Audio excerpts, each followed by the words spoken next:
হরে কৃষ্ণ বন্ধুরা, শুভ সকাল। এই যে সকালবেলা মল্লিকা রান্না বসিয়ে দিয়েছে। সকালবেলা বলতে 10টা বেজে গেছে এখন। এই যে আজকে আমাদের কি রান্না হচ্ছে দেখুন, শুধু একটা সবজি, মিক্স সবজি বলো, কুঁদরি দিয়ে, আলু দিয়ে, ফুলকপি দিয়ে, একটু বাঁধাকপি, আলু দিয়ে দেয়নি, আলু দিয়ে হয়নি, আর কি টমেটো, একটু বরবটি, সব রকম দিয়ে, আর একটু সবজি শুকনো শুকনো করে হচ্ছে। আর এই যে আটা মাখানা আছে, রুটি হবে। কেন কি আজকে প্রচুর বৃষ্টি হচ্ছে, ঝড় বৃষ্টি, আর সবাই বলছে রুটি প্রসাদ পাবে, সেই জন্য রুটি আর সবজি আজকে দুপুরে। তো ছেলেও অফিসে যাবে, বলছে রুটি বানিয়ে দিবে, আর অন্য পাবেনি, সেই জন্য আজকে দুপুরে অন্য হয়নি। আর আমাদের প্রায় অন্যই হয়, আজকে রুটি হবে। এই যে রুমের চলে এলাম, আর তোমাদেরকে একটু বাইরেটা দেখাবো যে এত অন্ধকার। আর আমাদের এইখানে এরকম অন্ধকার হয়নি, মানে বৃষ্টি না হলে এরকম অন্ধকার হয়নি, বৃষ্টি হলেও অন্ধকার হয়নি, ফাঁকাই থাকে। এই জানালাগুলো এত বড় বড়, তো আমাদের ঘর অন্ধকারই হয়নি বলতে গেলে। সেই সন্ধে হলেই অন্ধকার হয় তখন। আর এখন এত বৃষ্টি যে অন্ধকার হয়ে আছে ঘর, আর যে চারিদিকে অন্ধকার, বাইরে কি অন্ধকার, বৃষ্টি হচ্ছে চারিদিকে, মানে জল জমে গেছে। দেখাচ্ছি তোমাদেরকে, এত মাঝে মাঝে জোরে জোরে বৃষ্টি হচ্ছে, কি বলবো, ঝড় বৃষ্টি। এখানে পুরো রাত ঝড় বৃষ্টি হচ্ছে, আর একটানা কদিন ধরে বৃষ্টি হয়েই যাচ্ছে। এত বৃষ্টি কি বলবো, মানে বাইরে বেরোনো যাবে না, এত ঝড় বৃষ্টি। আর এই যে বৃষ্টি হচ্ছে এখন, ওই যে ঝড়, আর একটু জোরে জোরে মাঝে মাঝে জোর বৃষ্টি আসছে, মাঝে মাঝে বাড়ি হয়ে যাচ্ছে। অন্ধকার হয়ে আছে চারিদিকে, মানে আমি খুলেছি, এই যে জল একটু খুলতেই জল ভর্তি হয়ে যাচ্ছে যে।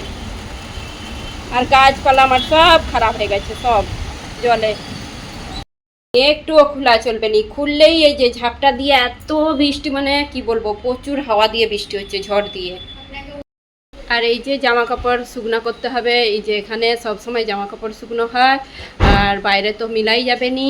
আর এই যে মন্দিরে লাইট জ্বলছে, ঘরে লাইট জ্বলছে। আর মল্লিকা কি করছে মন্দিরে এখন? হ্যাঁ, গোপীনাথের কি আবার সিঙ্গার করতে চলে এসছো? না, গোপীনাথের তো সিঙ্গার সকালবেলা হয়ে গেছে, আবার কি করতে এসেছিল কি জানি, ফুল টুল দিতে এসে, হ্যাঁ গাছে ফুল হয়েছিল, ওই যে আবার ফুল দিতে এসেছে। সকালেই তো তুলেছিলে। আমাদের গাছে প্রতিদিন এই যে হলুদ ফুলগুলো হয়, প্রতিদিন মধ্যে 8-10টা করে ফুল হয়। এত ফুল হয়, এইগুলো মানে বর্ষাকালেরই ফুল, এই ফুলগুলো বর্ষাকালেরই ফুল হবে। আর এই যে গোপীনাথের সিঙ্গার এরকম করেছে মল্লিকা, খুব সুন্দর লাগছে। বাইরে এই যে পায়রাগুলো যে বসে আছে, ওই যে রোজ খেতে দেওয়া হয়, দিয়ে এসছি সকালবেলা, বৃষ্টির মধ্যেও এরা খায়। এই যে, আর আমাদের প্রভু থাকলে একদম সকালে এইখানে লাইন ধরে বসে থাকে, আরতি দেখে। আর কি সুন্দর দুলে এইখানে বসে বসে, আরতির সময় দুলবে, মানে দুলবে বলতে আরতি শুনতে ভালো লাগে, কীর্তন শুনতে ভালো লাগে। যে লাইন ধরে বসে আছে এত বৃষ্টির মধ্যেও। তো আজকে 23শে জুলাই বৃহস্পতিবার, আবার কালকে হচ্ছে যে শুক্রবার, রথযাত্রা 24শে জুলাই, 25শে জুলাই একাদশী শনিবার, মানে পর বলতে গেলে এবারে সব কিছু পড়ে যাচ্ছে।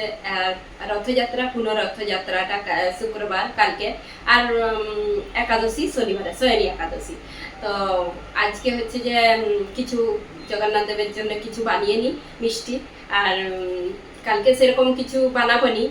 রথযাত্রার দিনে অনেক কিছু বানিয়েছিলাম, আর ফেরতি রথে আর সেরকম কিছু হালকা ফুলকাই বানাবো। তো আজকে মিষ্টিটা বানাবো, একটা মিষ্টি জিনিস কিছু বানাতে তো হবে ভগবানের জন্য। তো সেই জন্যই যে আজকে মিষ্টি বানাতে লেগে পড়বো। আমি বলি আজকে কিছু সেরকম মানে কাজ নেই। তো মল্লিকার তো রান্না হয়ে গেছে, শুধু রুটিটা হবে, তারপরে দুপুরে মানে একটু পরে ভোগ নিবেদন করা হবে। তো আমি তার আগে বলি আমি মিষ্টিটা বানিয়ে রেখে দিই। আর তো কি মিষ্টি বানাবো দেখাচ্ছি তোমাদের। তো বন্ধুরা, আমি মিষ্টি বানাবো যে গজা মিষ্টি, সেই দোকানে কিনতে পাওয়া যায়নি, খুব সুন্দর একটা বড় বড় গজা, আর মানে ভেতরটা খুব সুন্দর নরম, ওপরটা হচ্ছে যে একটু থাকে, শক্ত থাকে। তো সেইটাই বানাবো। 1 বাটি ময়দা নিয়ে নিচ্ছি এখানে, আর এর মধ্যে দিয়ে দেবো একটু লবণ, একদম অল্প করে লবণ দিতে হবে। মিষ্টিতে একটু লবণ দিলে বেশ ভালো হয় টেস্টটা, একদম অল্প লবণটা দিচ্ছি। আর দিয়ে দিচ্ছি এই যে বেকিং সোডা। এটা হচ্ছে যে 2 চুটকির মতন দিয়ে দেবো এর মধ্যে। বেকিং পাউডারও দেওয়া যাবে, কিন্তু বেকিং পাউডারটা দিলে এর ডবল দিতে হবে। তো আমি 2 চুটকির মতন বেকিং সোডাটা দিয়ে একটু মাখিয়ে নেব।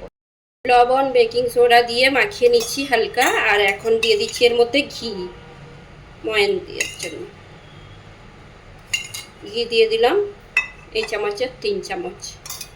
তোমরা সাদা তেল দিয়েও বানাতে পারো। তো এখন এটাকে ভালো করে হাতের সাহায্যে মিশিয়ে নেব। তো এখানে এই যে এইভাবে মাখিয়ে নিচ্ছি, মিশিয়ে নিচ্ছি ঘি দিয়ে। আর তোমরা কম বেশিও ঘি দিতে পারো, কেন কি এইরকম যেমন মাখানাটা হয় এরকম। তো এখন এই যে আমি অল্প অল্প জল দিয়ে এটাকে বানিয়ে নেব। আর খুব মানে জেকে জেকে মাখানা চলবে না, হালকা হাতে মাখাতে হবে এটা। তো এই যে এইভাবে মাখিয়ে নিচ্ছি, খুব দোলে দোলে মাখাইনি, একসাথে জয়েন হয়ে গেলেই ব্যাস এটা হয়ে যাবে মাখানা। আর আমি হচ্ছে যে আর বেশি দোলবো নি। আর এটাকে আমি কিছুক্ষণ ঢাকা দিয়ে রেখে দেবো, 10 মিনিটের মতন ঢাকা দিয়ে রেখে দিচ্ছি। তো এই কড়াতে চিনির রস বানাবো, 2টো এলাচ থেতো করে দিয়ে দিচ্ছি। আর দিয়ে দিচ্ছি এই যে চিনির রস। এবারে কি বেশিও হতে পারে কমও হতে পারে, তো কিছু মানে বেশি হলেও চলবে, পরে কিছু কাজে লেগে যাবে। তো অল্প জল দিয়ে এই রসটা বানিয়ে নেব। চিনির রসটা একটু চিটচিটা হয়ে গেলেই হয়ে যাবে। চিনির রস বেশি ঝামেলা নেই, আর বেশি চিটচিটা করলেও বেশি ভালো লাগবে না, একটু চিটচিটা হয়ে গেলেই হয়ে যাবে। আমি একটু এর মধ্যে কেশর দিচ্ছি। কেশরটা আমাকে বেশ ভালো লাগে, যে কোনো মিষ্টিতে কেশর একটু দিই আমি চিনির রস বানালে। তো আমি একটু কেশরও দিয়ে দিলাম। এখন এই যে মল্লিকা রুটি বানাচ্ছে ওইদিকে, হয়ে গেলে আমি এই চিনির রসটা বানাবো। তো এই যে রুটি বানাতে লেগে পড়েছে, এটা হয়ে গেলে আমি ভোগ নিবেদন করব। যে রুটি হচ্ছে 3টা গ্যাসে কি করছো, একটার উপরে এই যে থালা রেখে রুটি রাখছে, একটায় কড়া আছে, সব খালি, কিন্তু একটাই খালি রুটি হচ্ছে, তবু 3টা গ্যাসে। আমাকে বলছে আমি পরে এই রুটি বানিয়ে গ্যাসটা মুছে দেবো, তারপর তুমি বানাবে, নালে নোংরা লাগবে। ওই জন্য এই যে রুটি বানাতে লেগে পড়েছে। তো এই যে চিনির রসটা রেডি হয়ে গেছে, আমি বানিয়ে নিচ্ছি। চিনির রসটা এই যে চিনিটা গলে গেলে আর একটু চিটচিটা ভাব এসে গেলেই তারপরে বন্ধ করে দিতে হবে। তো চিনির রস রেডি হয়ে গেছে। আর আমি এখন ওই যে ময়দাটা যে মাখিয়ে রেখেছিলাম, এইটা হচ্ছে যে দেখে নিই। আর এই যে নরম হয়ে গেছে। এখন এইটাকে আর বেশি দোলবো নি, আমি হচ্ছে যে এইভাবে হচ্ছে বেলে নেব। একটু ময়দা ছিটকাচ্ছি, চিটকে মানে এটার মধ্যে জড়িয়ে যেতে না যায়। এরকম করে পাট করে হচ্ছে যে বেলে নিতে হবে হালকা হাতে, খুব বেশি জাগ দিয়ে বেলা চলবে না। যত পাট করবে তত মিষ্টির মানে ভেতরটা বেশ ভালো লেয়ারগুলো আসবে।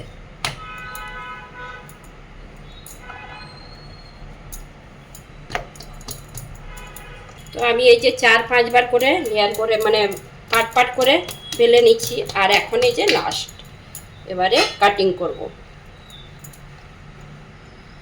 খুব বেশি পাতলা বেলবো নি, একটু মোটা সাইজে রাখবো। আর দোকানের যে গজাগুলো বেশ একটু মোটা মোটা হয়, আর লেয়ারগুলো বেশ দেখা যায়। ঠিক আছে, সাইজ দিয়েছি আমরা, এই যে এরকমটা এখন কাটিং করব।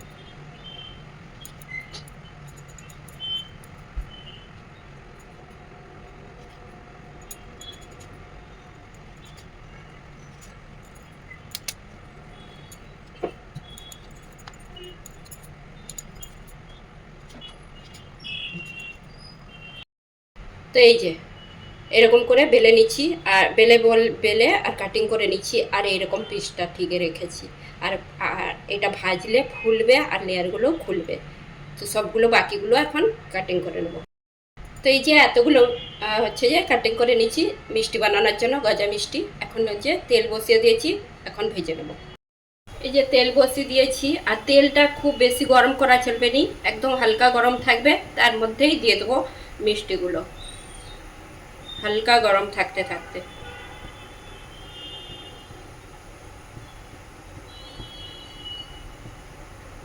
এখন এক এক করে দিয়ে দিচ্ছি। এইগুলো মানে উপরে উঠে আসবে, ভেসে আসবে। তো তারপরে আমি এখন সঙ্গে সঙ্গে উল্টানা চলবে নি, কিছুক্ষণ পরে উল্টিয়ে ভেজে নেব। এই যে সব মিষ্টিগুলো একসাথে দিয়ে দিচ্ছি।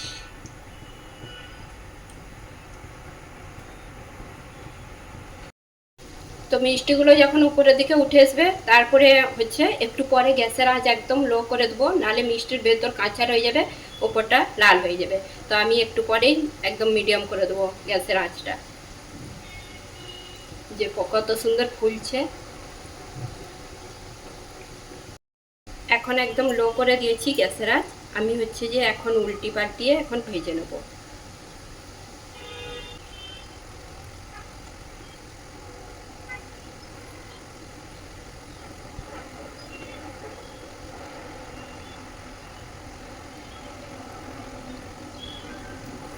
তো এই যে গজা মিষ্টিগুলো ভাজা হয়ে গেছে, আর এই যে কত সুন্দর হয়েছে। আর এগুলো যখন চিনির রসে দিয়ে হবে নি, ভালোভাবে হয়ে যাবে। আর এই যে এই যে ভেতরটা এরকম, ভেতর বলতে এই যে সাইডগুলো দেখা যাচ্ছে, লেয়ার লেয়ার দেখা যাচ্ছে, হয়ে গেছে। আর একটু টাইম নিয়ে ভাজতে হবে এগুলো, কেন কি ভেতর নালে কাঁচা রয়ে যাবে। তো একটু বেশ ভেজে নিচ্ছি ভালো করে। এখন এগুলো তুলে নেব। আর লাস্টের দিকে একটু গ্যাসের আঁচটা বাড়িয়ে দিয়েছি, কেন কি তেল যাতে এর মধ্যে বেশি তেল না খায়, আর কমিয়ে রাখলে তেলটা ভেতরে বেশি হয়ে যায়। তো এখন এগুলো আমি তুলে নেব মিষ্টিগুলো। তারপরে চিনি রসটা ঠান্ডা হয়ে গেছে, সেইটা হচ্ছে যে আমি একটু গরম করে, হালকা গরম করে আমি চিনি রসে দিয়ে দেবো। এই যে এখন এগুলো তুলে নিচ্ছি।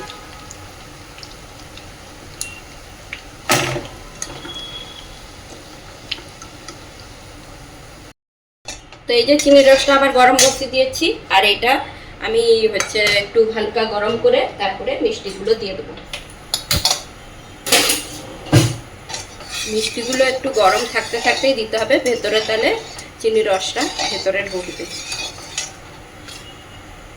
আর এই যে দিয়ে দিচ্ছি মিষ্টিগুলো, গজা মিষ্টিগুলো দিয়ে দিলাম। দিয়ে ভালো করে একটু এর সাথে মিশিয়ে একটু চিনির রসটা ফুটিয়ে নেব, হালকা ফুটিয়ে নেব, রসটা যাতে ভেতরে ভালোভাবে ঢুকে যায়।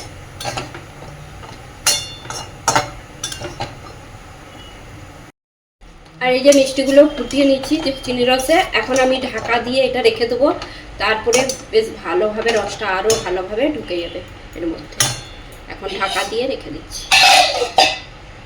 মিষ্টিগুলো চিনি রসে দিয়েছিলাম আর 1 ঘন্টা রেখে দিয়েছিলাম। 1 ঘন্টা পরে দেখছি খুলে, আর একদম চিনি রসটা টেনে নিচ্ছে। এখন এগুলো প্লেটে তুলে নেব।